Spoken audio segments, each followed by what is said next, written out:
Sem grandes delongas, nós vamos receber nosso convidado. Eu brincava com ele, para ele ter toda a liberdade que já é da nossa casa, amém?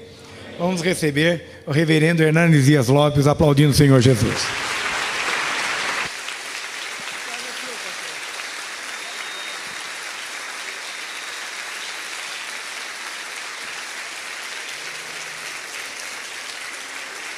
Podem sentar, queridos irmãos, por gentileza.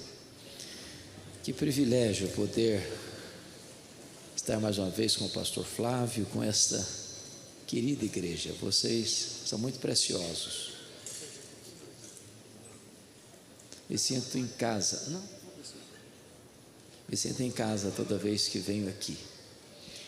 Eu quero partilhar com vocês o texto de Romanos capítulo 8. Versos 26 a 30. Abra sua Bíblia, acompanhe comigo essa leitura e mantenha a sua Bíblia aberta para considerarmos juntos esta passagem. Está escrito o seguinte, Romanos 8, verso 26. Também o Espírito, semelhantemente, nos assiste em nossa fraqueza, porque não sabemos orar como convém, mas o mesmo Espírito intercede por nós sobremaneira, com gemidos inexprimíveis. E aquele que sonda os corações sabe qual é a mente do Espírito, porque segundo a vontade de Deus é que ele intercede pelos santos. Sabemos que todas as coisas cooperam para o bem daqueles que amam a Deus, daqueles que são chamados segundo o seu propósito. Porquanto aos que de antemão conheceu, também os predestinou para serem conformes à imagem de seu Filho, a fim de que ele seja o primogênito entre muitos irmãos. E aos que predestinou, a esses também chamou, e aos que chamou, a esses também justificou, e aos que justificou, a esses também glorificou. Amém. O que eu vou lhe falar nesta noite não é uma mera hipótese ou possibilidade, é um fato absoluto, irrefutável. E o fato é este: nem todas as pessoas que sonham, que planejam e que desejam vencer, vencem. E eu quero ilustrar este fato com a saga esportiva brasileira. E eu prometo a vocês de não relembrar a tragédia de 2014. Eu gostaria de recuar um pouco mais. 1950, o Brasil hospeda pela primeira vez uma Copa Mundial de Futebol. Naquela ocasião, a imprensa internacional apontava o Brasil como forte candidato a sagrar-se campeão do mundo. Para não frustrar a expectativa, o Brasil abre aquele campeonato no Rio de Janeiro, no Maracanã, construído para aquela finalidade, goleando o México por 4-0. Em seguida, o Brasil vem para São Paulo e empata com a Suíça por 2-2. Classifica-se para a fase seguinte, ganhando da então Iugoslávia por 2-0. A partir daí o Brasil se torna um fenômeno do futebol mundial, porque vai para a semifinal e goleou a famosa Espanha por 6-1. Depois goleia a Suécia por 7-1, resultado que os brasileiros guardam muito bem. E então o Brasil vai para a final, no dia 16 de julho de 1950, com o Uruguai, dependendo apenas de um empate para sagrar-se campeão do mundo. Todo o Brasil celebrava antecipadamente a vitória. As bandeiras eram desfraldadas. O povo nas ruas e praças cantava antecipadamente a vitória. O Brasil entra em campo dia 16 de julho de 1950 com 199 mil torcedores no Maracanã. Para não frustrar a torcida, o Brasil faz 1-0 no primeiro tempo. Quase que volta para o segundo tempo com a faixa de campeão no peito. Mas então o Uruguai empata o jogo. Mas o Brasil ainda era o campeão com o empate. Mas antes da partida encerrar, o Uruguai fez 2-1. O Maracanã cobriu-se de silêncio, a nação brasileira de lágrimas, e a expectativa de vitória transformou-se em derrota amarga e fatídica. Eu quero dizer para você, entretanto, que este não é o destino dos filhos de Deus. Nós não temos apenas expectativa de vitória, nós temos garantia de vitória. Nós já somos mais do que vencedores em Cristo Jesus, nosso Senhor. A nossa vitória já foi conquistada, e conquistada na cruz do Calvário. Então, nós não entramos em campo apenas para ver se vamos vencer ou não. Essa vitória já foi conquistada quando Jesus Cristo verteu o seu sangue, deu a sua vida por nós e ressuscitou dentre os mortos. Eu queria que você olhasse comigo então esta passagem. Eu gosto muito de ler e, via de regra, toda semana eu procuro ver o que está saindo de novo na literatura. E vocês bem sabem que os livros mais publicados no Brasil são livros de autoajuda e livros que ensinam você a ficar rico rápido.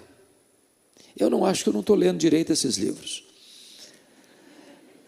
Mas esses livros todos dizem assim para você: você é forte, você tem a força, você tem o poder, há poder nas suas palavras, basta fazer cócega no seu interior e se levantará daí um gigante. Mas sabe o que a Bíblia diz? Exatamente o contrário disso. A Bíblia diz que nós somos fracos, mas muito fracos. Nós não somos vitoriosos ou vencedores porque somos fortes. Nós somos vencedores apesar de sermos fracos. Por exemplo, nós temos fraquezas físicas. Isso é um fato. Irmãos, querendo ou não, gostando ou não, o tempo vai esculpindo algumas rugas no nosso rosto indisfarçáveis. As mulheres, que são mais espertas do que os homens, conseguem driblar um pouco com cosmético. Você sabe que a palavra cosmético vem da palavra cosmos. Quando a gente acorda, a gente é um caos, né? Aí passa um bom cosmético e você vira um cosmos. Agora, daqui a pouco, os cosméticos já não resolvem tanto. Aí uma boa cirurgia plástica também ajuda muito. Mas chega uma hora que, ainda que Pitangui ressuscitasse dentre os mortos, não teria mais jeito. As pernas ficam bambas, os joelhos trôpegos, as mãos descaídas, os olhos embaçados. E diz os entendidos que cada fio de cabelo branco que brota na sua cabeça é a morte chamando você para um duelo. Eu acho até um exército acampado ao meu redor, por exemplo. Mas nós temos fraquezas emocionais. Quantas vezes você já chegou ao ponto de quase se desesperar da própria vida? Que você gemeu nas noites mais escuras da sua alma. Temos fraquezas emocionais. Irmãos, se não todos, a maioria de nós revela fraquezas morais. Por exemplo, quantos de nós já não chorou diante de Deus, dizendo: Senhor, eu não quero mais cometer esse erro? E você chora, e você promete, daqui a pouquinho, você se flagra repetindo o mesmo erro. Não é porque faltou para você sinceridade, não. Faltou para você poder. Somos fracos. Mas nós temos fraquezas também espirituais. Paulo chega a dizer que nós somos um ser ambíguo, contraditório. O bem que nós queremos, nós não praticamos. O mal que não queremos, esse fazemos. Mas sabe o que é maravilhoso? Veja você comigo, no verso 26, que está escrito o seguinte: também o Espírito semelhantemente nos assiste em nossa fraqueza. Apesar de eu ser fraco, Deus não me rejeita, Deus não me escorraça, Deus não me descarta. O Espírito Santo me assiste, e a palavra assistir aí traz a ideia de que a vida é um fardo tão pesado que você não consegue carregá-lo sozinho. Então o Espírito Santo vem e nos assiste em nossa fraqueza. Mas por que você e eu somos fracos? Paulo responde: nós somos tão fracos que nós nem sabemos orar como convém. E por que não sabemos orar como convém? Porque nós nem sabemos o que é melhor para nós. Às vezes nós pedimos para Deus uma pedra, pensando que estamos pedindo um pão. Às vezes nós pedimos para Deus uma cobra, pensando que estamos pedindo um peixe. Às vezes nós pedimos para Deus um escorpião, pensando que estamos pedindo um ovo. Às vezes nós pedimos para Deus que vai nos destruir, pensando que estamos pedindo aquilo que vai nos dar vida. Então deixa eu dizer uma coisa para você: Deus ama tanto você que Ele não atende todas as suas orações. É por isso que Jesus nos ensinou a orar assim: pedi e dar-se-vos-á, buscai e achareis, batei e abrir-se-vos-á, porque todo o que pede, recebe, todo o que busca, encontra, todo o que bate, abrir-se-lhe-á. Isso é o que Jesus ensinou. Às vezes a gente entende o contrário. Às vezes a gente entende assim: todo o que pede, recebe o que pede. Não, isso não está na Bíblia. Isso Jesus nunca ensinou. O que Ele ensinou foi: todo o que pede, recebe. Porque se Deus fosse me dar tudo o que eu quero, eu me destruiria. Eu não sei orar como convém. Por exemplo, deixa eu ilustrar isso. Você se lembra que José estava preso no Egito? E aí quando o copeiro do faraó saiu, ele pediu ao copeiro para lembrar-se dele, para interceder por ele. E o copeiro esqueceu-se de José, e ele ficou mais 2 anos mofando na cadeia. Você pergunta: mas onde está Deus, que deixa um filho seu inocente passar as agruras de uma prisão? Por que Deus não tirou José da prisão quando ele queria sair da prisão? Se José tivesse saído da prisão quando ele queria sair, o máximo talvez que ele poderia ser um bom lavador de copos no palácio de Faraó. Mas naqueles 2 anos Deus estava construindo a rampa do palácio para ele sair da cadeia e ser governador do Egito. Então Deus não dá o que você quer, Deus dá o que você precisa, Deus dá o melhor. É por isso que o Espírito Santo nos assiste à nossa fraqueza, porque nós não sabemos orar como convém. Mas agora Paulo avança um pouco mais e diz que Deus está tão empenhado em nos conduzir à sua glória, que nós temos também não só a solidariedade de Deus, mas a compaixão dele. Olha o verso 26 na parte B: mas o mesmo Espírito intercede por nós sobremaneira com gemidos inexprimíveis. Vamos entender isso aqui. Deus ama tanto você, que dentro da Trindade você tem 2 intercessores. Primeiro, você tem Jesus Cristo, que é o seu advogado, o justo, seu intercessor legal. Por exemplo, a Bíblia diz que Satanás é o acusador dos nossos irmãos. Quando chega uma acusação contra você no tribunal de Deus, Jesus Cristo se apresenta e diz assim: Pai, por esse pecado que ela está sendo acusado, eu já morri na cruz. A punição desse pecado eu já sofri na cruz. É por isso que a Bíblia diz assim: quem tentará acusação contra os eleitos de Deus? É Deus quem os justifica. Quem os condenará? É Cristo Jesus quem morreu, ou antes quem ressuscitou, o qual está à destra de Deus e também intercede por nós. Nenhuma acusação prospera contra você, porque você tem o advogado justo, aquele que pagou a sua dívida, morreu pelos seus pecados e ressuscitou para a sua justificação. Mas agora, Paulo vai dizer que nós temos um segundo intercessor na Trindade. Se nós temos Jesus intercedendo por nós, lá diante do tribunal de Deus, agora nós temos o Espírito Santo intercedendo em nós, por nós, ao Deus que está sobre nós. Se Jesus é o nosso intercessor legal, o Espírito Santo é o nosso intercessor existencial. E como é que o Espírito Santo intercede por você? De 3 maneiras. Primeiro, vejam com vocês, versículo 26, mas o mesmo Espírito intercede por nós sobremaneira. Em outras palavras, ele intercede por você de maneira intensa. É a mesma ênfase de João 3,16, porque Deus amou o mundo de tal maneira.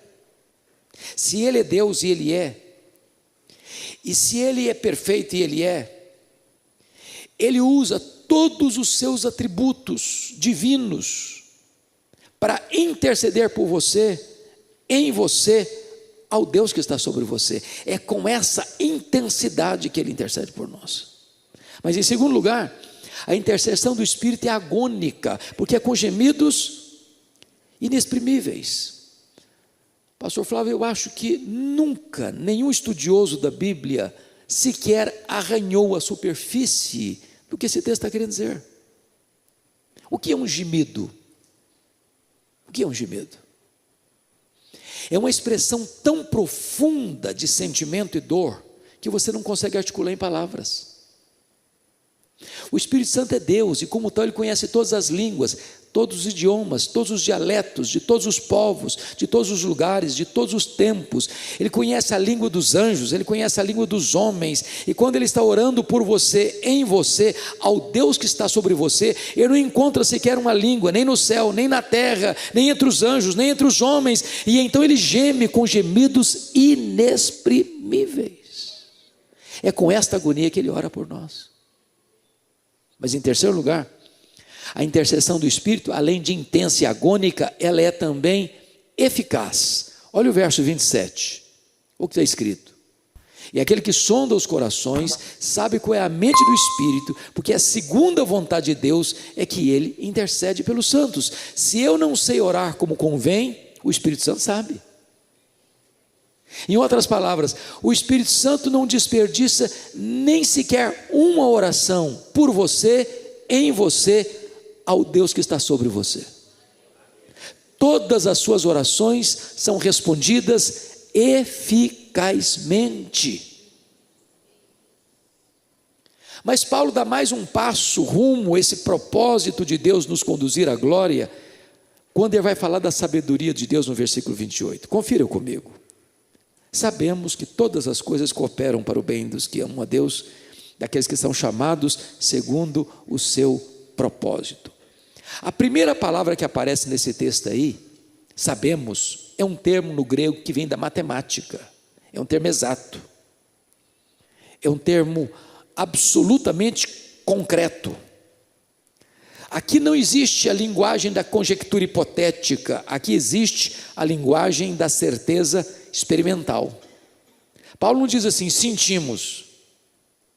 Paulo não diz assim, cogitamos. Paulo usa uma palavra técnica, matemática, exata, sabemos. E sabemos o quê?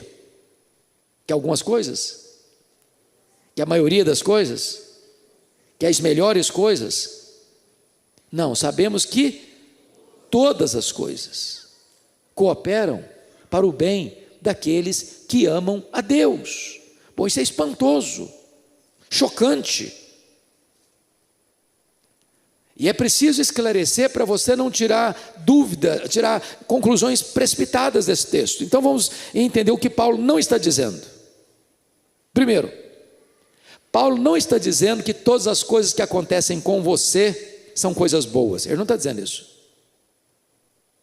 Ele não está dizendo isso.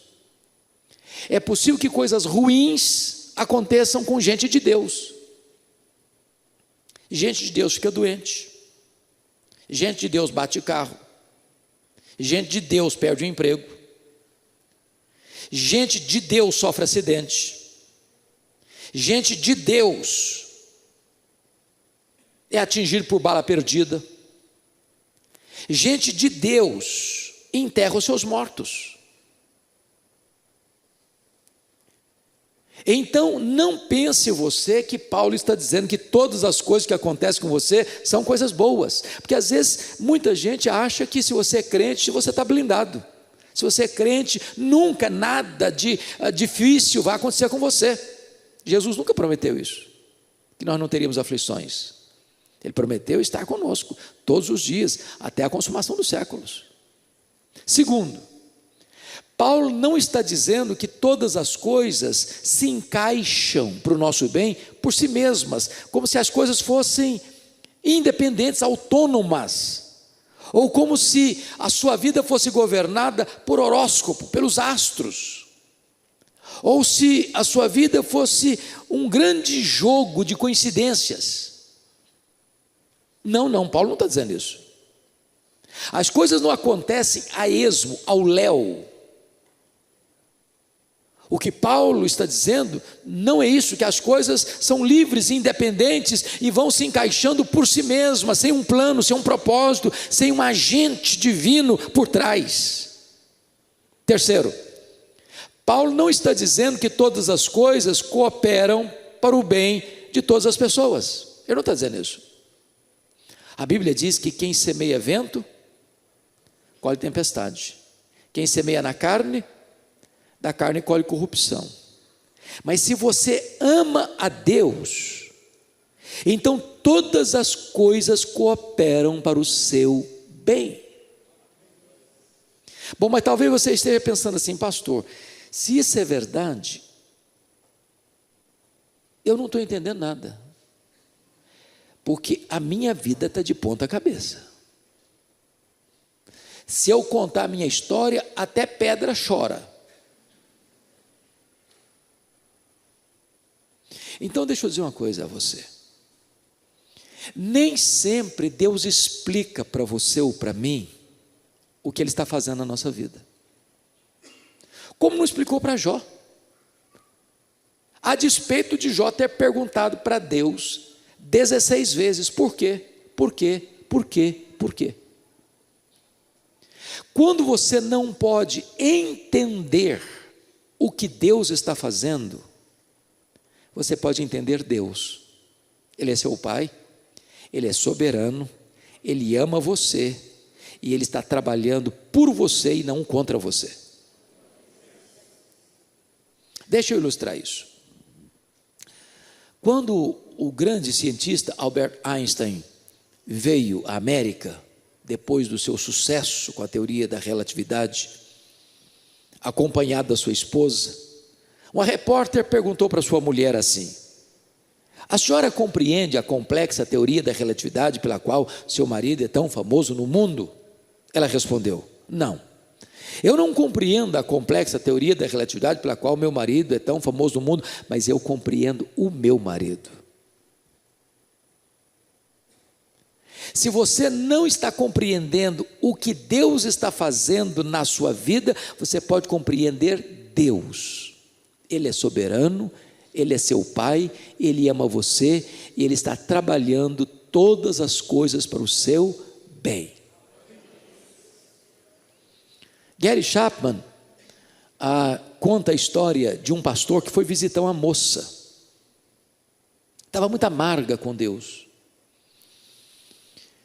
e aquela moça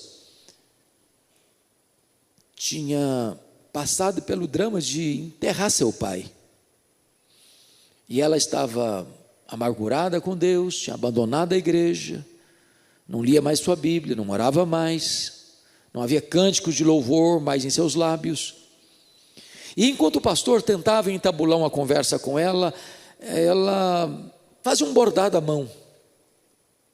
De repente o pastor pede licença a ela, pega o bordado que ela estava fazendo, vira pelo avesso e disse: filha, eu não te entendo, você é uma moça tão inteligente, tão prendada, fazendo uma coisa tão feia, não estou vendo nexo nenhum aqui, as linhas estão soltas, Parece que não há um projeto sério aqui.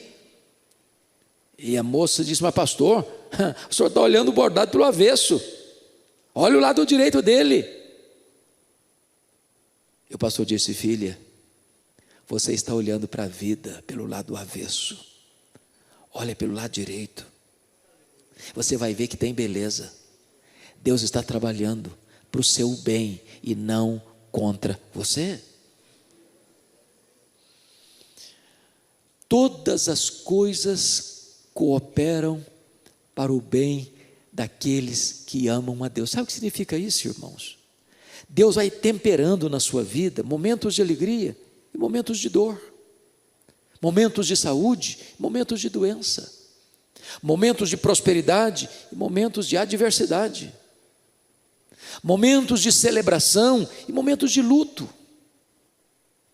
Em todas essas coisas, e mesmo no sofrimento, mesmo nas lutas da vida, mesmo nos dissabores da vida, mesmo nas situações mais adversas da vida, Deus está como que montando um mosaico da sua vida. Na hora que a dor está latejando em seu corpo, você chora, você geme, você reclama, Deus está doendo, e Deus está dizendo: meu filho, eu estou trabalhando. Eu estou esculpindo em você a beleza do meu filho, o meu filho que aprendeu pelas coisas que sofreu. É como se você pensasse num artista que está esculpindo no mármore. Se o mármore tivesse sentimento e pudesse falar, quando aquele homem que está trabalhando ali, esculpindo, pegando o seu formão e quebrando pedaços e rascando, tirando lascas e burilando aqui, burilando acolá, ele ia gemer, ele ia reclamar, ele ia chorar, mas quando chega o final e você vê o produto daquela escultura, você fica encantado com a beleza. Tinha um projeto, tinha um plano. E eu quero dizer para você que Deus não é o Deus do improviso. Deus não tem rascunho, Deus não tem improviso. Deus tem um plano, é perfeito, é vitorioso. E o grande projeto de Deus na sua vida é contribuir para o seu bem, é trabalhar para o seu bem e não contra você. Mas talvez você pergunte ainda: pastor, mas que bem é esse? Que bem é esse? Eu ser rico, famoso, ter sucesso profissional, ter muitos amigos, ter uma saúde inabalável. Bom, essas coisas todas são muito boas, mas Paulo não deixa nenhum de nós aqui confuso acerca de qual é o bem que ele está falando. Todas as coisas cooperam para o seu bem. Que bem é esse? A resposta está no versículo 29, dê uma olhadinha aí.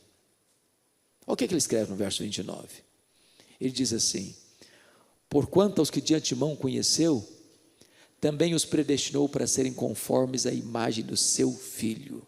Sabe qual é o grande projeto de Deus na sua vida? É fazer de você uma pessoa parecida com Jesus. Ser rico, ser famoso, ter saúde, ter amigos, pode até vir a reboque, ou pode não vir. Mas o projeto eterno de Deus, que nunca sofreu revisão, que não tem rascunho, que é um plano que não pode ser frustrado, é que Deus lá na eternidade, antes de criar o mundo, Ele já escreveu este plano, Ele já estabeleceu este plano, e o plano é: eu vou fazer de você uma pessoa parecida com o meu filho, eu vou esculpir em você a beleza do meu filho. Meu projeto não é apenas levar você para a glória, meu projeto é transformar você à imagem do Rei da Glória. Como é que Deus faz isso? O versículo 30 explica. Olha o 30. Aos que Deus predestinou, a esses Deus também chamou. Aos que Deus chamou, a esses Deus também justificou. Aos que Deus justificou, a esses Deus também glorificou. Sabe o que significa isso? Esse grande projeto de nos transformar à imagem do Rei da Glória, não nasceu no tempo, mas na eternidade. Não nasceu na terra, mas no céu. Não nasceu com o homem, mas com Deus. Em outras palavras, não foi você, nem eu, nem nós, que escolhemos Deus. Um dia eu estou lá pensando, você quer saber uma coisa? Eu vou escolher Deus. Não, foi Deus que escolheu a gente. Quando você respondeu ao chamado de Deus, você apenas atendeu a um plano que veio de cima. É Ele quem opera em nós, tanto o querer quanto o realizar. Jesus Cristo disse para os seus discípulos: não foram vocês que me escolheram, fui eu que escolhi vocês. Jesus Cristo disse: não foram vocês que amaram a Deus primeiro, não, Deus amou vocês primeiro. O amor de vocês por Deus é apenas um refluxo do fluxo do amor de Deus por vocês. Que bonito isso! É Deus quem amou você com amor eterno, diz o profeta Jeremias, e atraiu você para Ele com cordas de amor. Aí Paulo avança um pouco mais, o seguinte: aos que Deus predestinou, a esses Deus também chamou. Há dois chamados na Bíblia. Há um chamado geral e há um chamado específico. O que Jesus Cristo disse? Muitos são chamados, poucos escolhidos. Há um chamado que é dirigido aos ouvidos, há outro chamado que é dirigido ao coração. Jesus Cristo diz: as minhas ovelhas ouvem a minha voz e me seguem. Eu dou a elas a vida eterna, e ninguém as arrebatará das minhas mãos. Irmãos, se cada um de nós aqui pudesse nessa noite dar um testemunho da sua conversão, nós escutaríamos histórias lindíssimas. Um foi convertido achando um folheto rasgado e sujo na rua, caminhava cambaleando e bêbado para casa, e aí pegou aquele folheto, leu, o Espírito Santo tocou o coração, os olhos foram abertos, se rendeu a Cristo.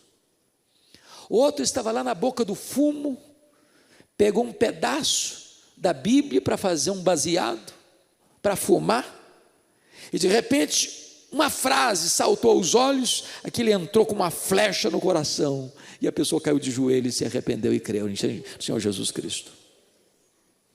O outro estava lá na cadeia, recebeu um pedaço de Bíblia e leu, o Espírito Santo tocou e a pessoa foi convertida.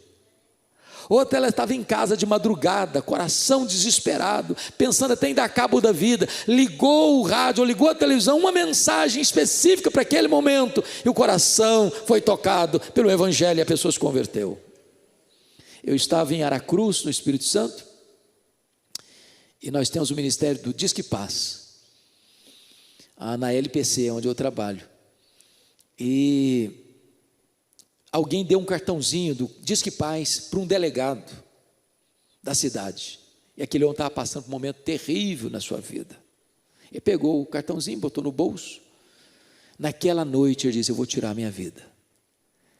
Entrou no quarto, fechou a porta, trancou a porta, pegou o revólver na cômoda. Quando ele está botando o revólver na cabeça, lembrou do cartãozinho. Tinha um número de telefone, onde ele ligaria e receberia uma mensagem. Naquele momento, por um impulso, pega o telefone e liga.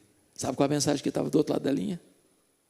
Se você está pensando em tirar a sua vida, não faça isso.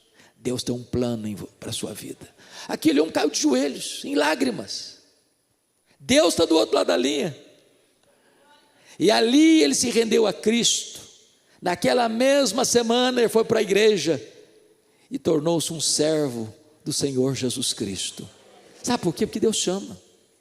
Chama na rua, chama no hospital, chama no campo de futebol, chama no bar da esquina, chama na boate, chama dentro da cozinha, chama em qualquer lugar. Ele é Deus e a voz dele é poderosa. Poderosa. Deixa eu lhes dar um outro testemunho. Eu estava, pastor Flávio, numa segunda-feira no meu gabinete pastoral, em Vitória, quando entra um senhor, seus 30 anos, e diz assim: eu posso falar com o senhor? Eu falei: pode, claro. Ele me disse assim: ontem, isso era uma segunda-feira, ontem, domingo, eu estive aqui na igreja. Eu falei: que bom que o senhor veio, o senhor é bem-vindo aqui. E ele me disse assim: mas eu não vim participar do culto. E eu perguntei, mas então, o que é que o senhor veio fazer? Ele me respondeu, eu era um traficante. Eu vim aqui ontem roubar um carro. Os carros ficavam estacionados em frente ao templo. E eu perguntei, mas o que é que houve?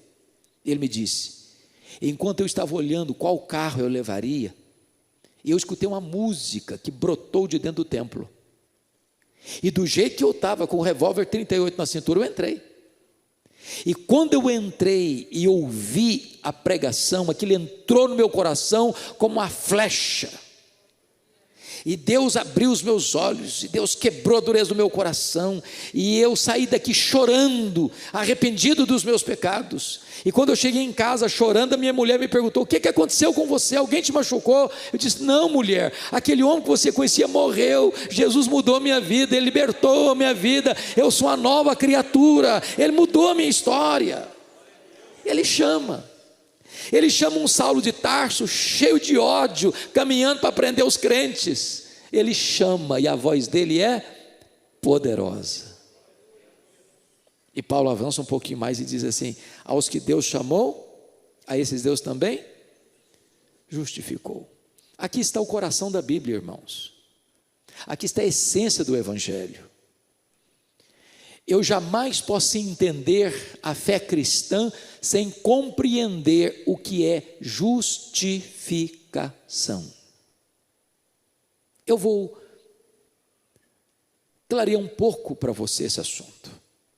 A Bíblia diz que todos pecaram e destituídos estão da glória de Deus. Não há justo nenhum sequer.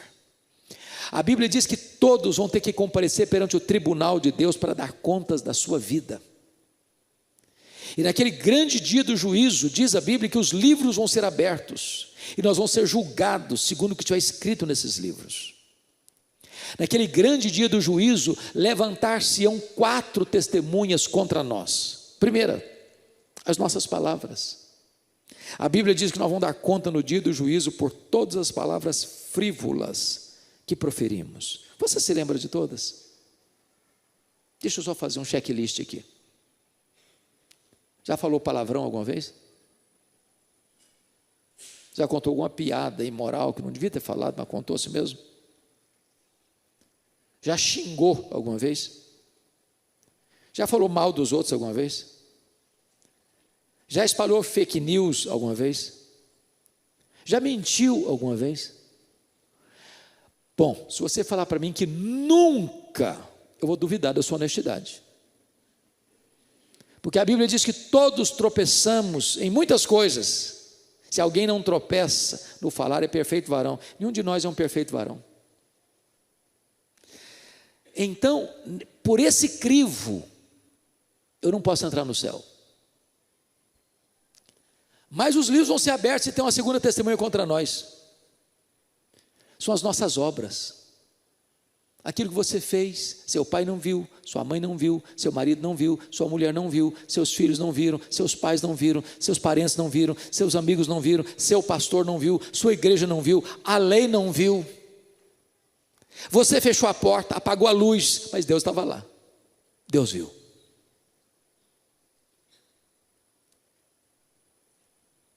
Então, pelo critério das obras, ninguém pode entrar no céu. Mas diz a Bíblia que no dia do juízo, Deus vai julgar em terceiro lugar as nossas omissões. Se você sabe que deve fazer o bem e não faz, nisso você está pecando. Sabe o que a Bíblia diz? Se você guardar toda a lei e tropeçar num único ponto, você é culpado da lei toda. Porque o padrão para entrar no céu é a perfeição. Nada contaminado pode entrar no céu.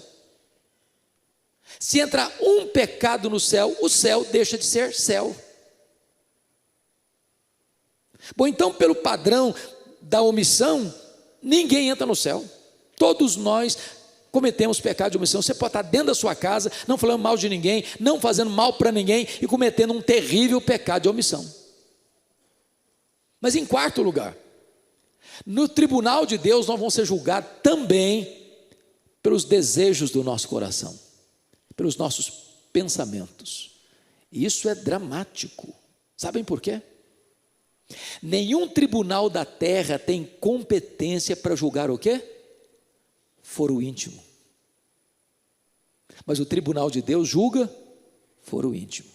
Eu não sei se vocês já pararam para examinar Romanos 7. Quando Paulo estava escrevendo Romanos 7, ele disse que foi o 10º mandamento do decálogo que levou à consciência de que ele era pecador. Mas eu pergunto a vocês, qual a diferença dos 9 primeiros mandamentos da lei para o 10º? Vocês já pararam para pensar sobre isso? Os 9 primeiros mandamentos da lei são objetivos. Qualquer tribunal da terra pode analisar, legislar e julgar. Não terás outros deuses, não farás imagem de escultura, não tomarás o nome do Senhor teu Deus em vão, lembra-te de o dia de sábado para o guardar, honra teu pai e tua mãe, não matarás, não adulterarás, não furtarás, não dirás falso testemunho. Esse é o objetivo, todo mundo vê. Qual é o 10º mandamento? Não cobiçarás. Isso é do coração. Você pode ter uma auréola de santidade na cabeça e um coração podre, só Deus vê. Pois o tribunal de Deus julga foro íntimo. E eu pergunto a você, quem passa nesse pente fino? Ninguém. Mas deixa eu ilustrar isso melhor para você. Segundo os psicólogos, passam pela nossa cabeça cerca de 10.000 pensamentos por dia. Tem hora que passa um pouco mais, né?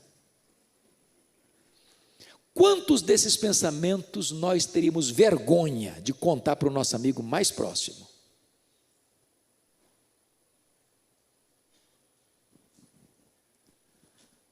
Talvez você está se sentindo um pouquinho acuado.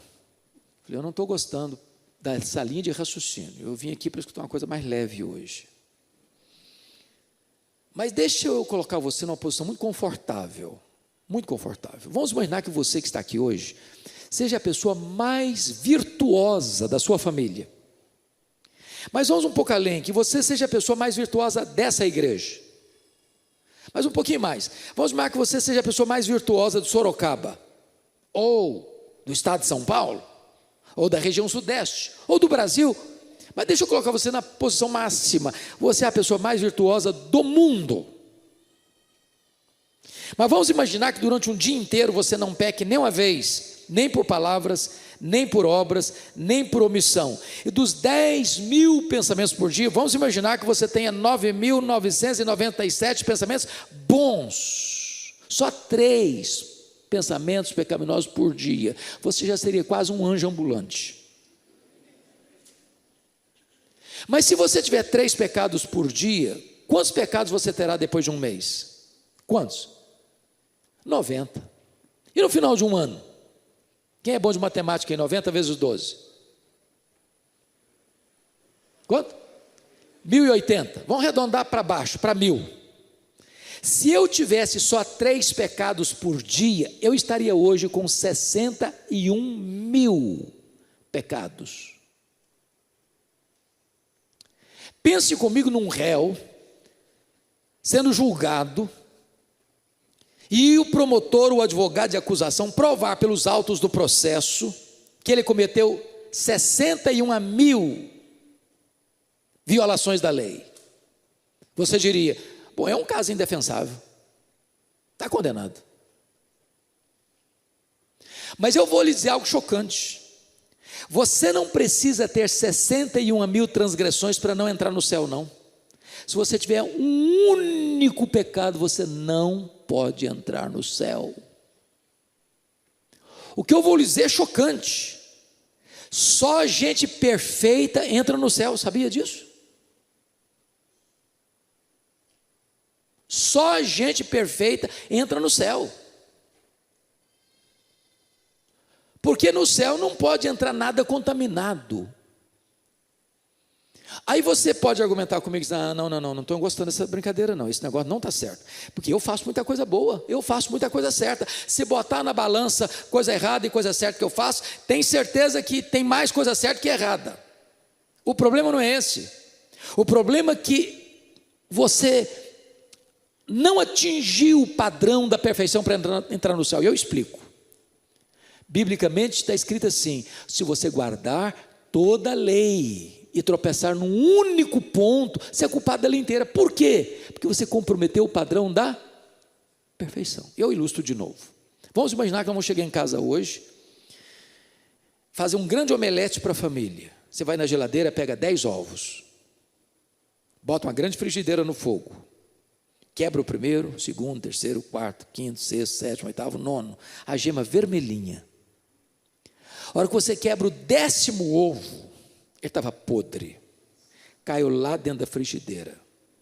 Eu pergunto a vocês, quanto do omelete vocês estragaram? Todo, mas só tinha um ovo estragado.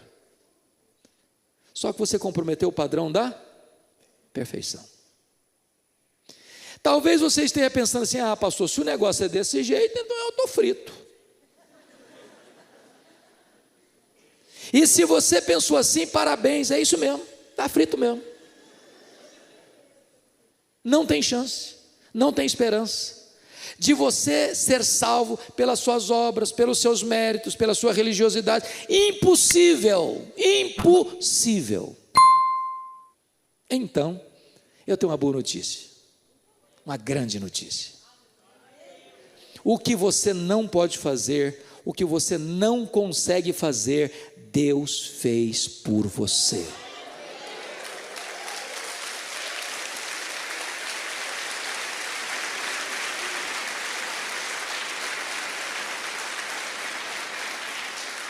De que maneira? Deus enviou Jesus Cristo, seu Filho, como seu fiador, como seu representante, como seu substituto. A Bíblia diz que quando Jesus foi para a cruz, Deus lançou sobre ele a iniquidade de todos nós. E ele foi carregando sobre o seu corpo no madeiro os nossos pecados.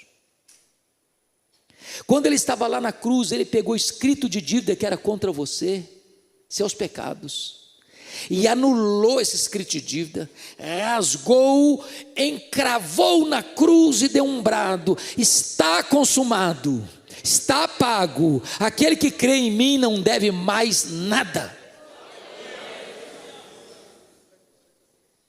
Lá na cruz aconteceram 3 transações poderosíssimas, que é preciso entender. Primeira transação que aconteceu na cruz, a Bíblia diz que Deus estava em Cristo reconciliando consigo o mundo, não imputando aos homens as suas transgressões. Sabe o que significa isso?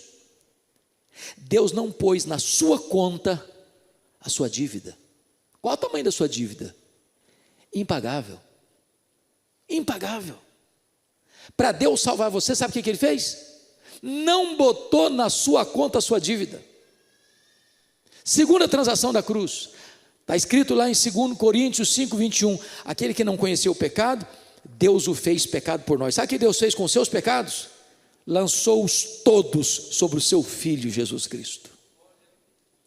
Naquele momento não havia beleza nele, naquele momento o sol escondeu o rosto dele, naquele momento o pai teve que desamparar seu filho. Deus meu, por que me desamparaste? Naquele momento ele foi feito pecado por nós, naquele momento ele foi feito maldição por nós, naquele momento a lei exigiu a morte dele, naquele momento diz a Bíblia que agradou ao Pai moê-lo, e Deus satisfez nele toda a justiça que nós violamos, e ele ali é golpeado pela morte, a morte que o nosso pecado merece, porque o salário do pecado é a morte, e ele morre pelos nossos pecados, segundo as Escrituras. Terceira transação. Primeiro, Deus não botou a sua dívida na sua conta. Segundo, Deus botou a sua dívida na conta de seu Filho Jesus Cristo, e ele pagou essa dívida com seu sangue. Terceira transação. Aquele que não conheceu o pecado, Deus o fez pecado por nós, para que nele nós fôssemos feitos justiça de Deus. É como se Deus fizesse um DOC, é como se Deus fizesse uma transferência. Agora Deus pega toda a justiça do seu Filho e vai lá e deposita na sua conta. Isso é mais do que perdão. Preste bem atenção no que eu vou lhes dizer. Isso é mais do que perdão. Sabe o que é perdão? Perdão é um conceito negativo, justificação é um conceito positivo. Eu ilustro. Imagine que você estivesse quebrado, falido, você devesse R$1 milhão ao banco, você não tem um centavo. Alguém vai lá e deposita R$1 milhão na sua conta e a sua dívida é o quê? Paga. Agora você não tem mais dívida, você está livre, está perdoado. Mas se você estava quebrado você fica, você só não tem mais dívida. Isso é perdão. Pois justificação é um conceito maior do que perdão, sabe por quê? É porque Deus transfere para a sua conta lá no tribunal do céu todo o crédito da justiça do seu filho. Justificação, irmãos, não é um processo, é um ato legal, é um ato jurídico, é um ato forense, não tem graus. A pessoa que acabou de crer em Jesus está tão justificada como aquela que tem 50 anos de vida cristã. Significa o seguinte: é como se Deus fosse lá na sua ficha no tribunal do céu e puxa a sua ficha. Sabe o que está escrito lá? Justificado. Você não tem mais dívida, você está quites com a lei, você está quites com a justiça, e mais, aqui tem um depósito de valor infinito na sua conta. Toda a justiça do meu filho está aqui na sua conta. É por isso que a Bíblia diz: há nenhuma condenação a mais para aqueles que estão em Cristo Jesus, nosso Senhor. Então Paulo não podia concluir de outra maneira senão como concluiu no versículo 30: aos que Deus justificou, a esses Deus também glorificou. Eu pergunto a vocês, o verbo glorificar está em que tempo verbal aí? Quem me ajuda na língua portuguesa? No pretérito? Perfeito, no passado? E eu faço outra pergunta: a glorificação já aconteceu? Você está glorificado? Não. Eu ainda erro, eu ainda peco, ainda fico com medo, ainda fico ansioso. Então eu pergunto a vocês: será que Paulo errou na gramática ou na teologia? Porque ele não colocou assim: e aos que Deus justificou, esse Deus também glorificará. Mas ele coloca no passado, como um fato consumado. Sabe o que significa isso? Você que creu no Senhor Jesus, na mente de Deus, nos decretos de Deus, você já está no céu. É por isso que ele termina com 5 perguntas retóricas. Se Deus é por nós, quem será contra nós? Aquele que não poupou seu próprio filho, antes por todos nós o entregou, porventura não nos dará graciosamente com ele todas as coisas? Quem tentará acusação contra os eleitos de Deus? É Deus que os justifica. Quem os condenará? Ora, é Cristo Jesus quem morreu, antes quem ressuscitou, o qual está à destra de Deus e também intercede por nós. Quem nos separará do amor de Deus que está em Cristo Jesus? Será a tribulação, a perseguição, a angústia, o fome, o perigo, a nudez ou a espada? Nós somos mais que vencedores por meio de todas essas coisas. Eu estou bem certo de que nem a morte, nem a vida, nem anjos, nem principados, nem poderes, nem altura, nem profundidade, nem qualquer outra criatura poderá nos separar do amor de Deus que está em Cristo Jesus, nosso Senhor. Oh, irmãos, que tão grande salvação nós recebemos em Cristo Jesus, nosso Senhor. Que grande Deus nós temos, que grande Salvador nós temos, que grande redenção nós temos em Jesus Cristo. Somos mais do que vencedores. Que Ele nos abençoe. Amém.